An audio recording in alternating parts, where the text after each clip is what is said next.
தேவையான உப்பு சேர்த்துடலாம். வேக வைக்கும் போதே கொஞ்சம் போட்டுக்கோங்க, அப்பதான் சரியா இருக்கும்.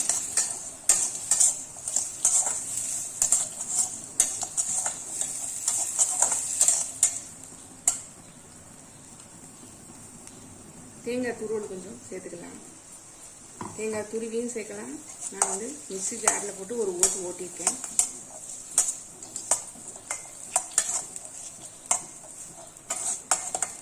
தேங்காய் உங்களுக்கு எவ்வளோ பிடிக்குமோ அவ்வளோ சேர்த்துக்கலாம்.